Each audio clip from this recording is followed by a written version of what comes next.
Hello बच्चों, let's read the question. First question says that at what common temperature would a block of wood and block of metal feel equally cold or equally hot when touched?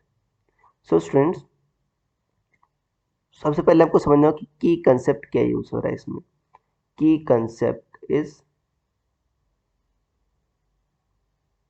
Heat transfer.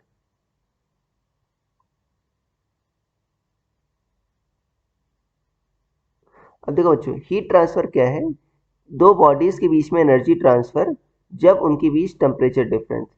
For example, दो bodies के बीच में तभी आपका heat transfer होता है जब उनके बीच temperature का डिफरेंस होता है. जब दोनों बॉडीज सेम टेम्परेचर पर आती हैं तो उनके बीच का हीट ट्रांसफर रुक जाता है.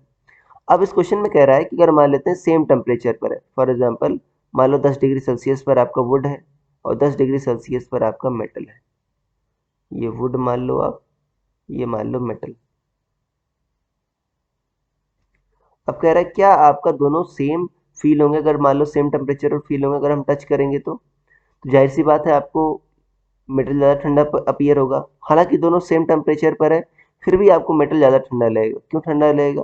देखो, हीट ट्रांसफर का जो रेट होता है D Q by D T, वो क्या होता है आपका के ए डेल्टा थीटा. डेल्टा थीटा क्या? Temperature difference by delta x. Delta x क्या है? थिकनेस.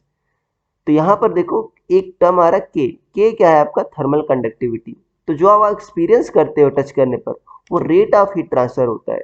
अब क्योंकि मेटल का जो थर्मल कंडक्टिविटी होती है वो आपकी वुड से काफ़ी ज़्यादा होती है क्योंकि मेटल में आपके फ्री इलेक्ट्रॉन्स होते हैं. इससे कारण आपका rate of heat transfer in case of metal ज़्यादा होता है तो मेटल आपको कोल्डर अपीयर होता है. तो कह रहा है कि एट कॉमन टेम्परेचर क्या दोनों सेम इक्वली हॉट और इक्वली कोल्ड फील होंगे? No students, so answer is no. Metal आपको कोल्डर या हॉटर अपीयर होगा. So I hope you understood it well. Best of luck.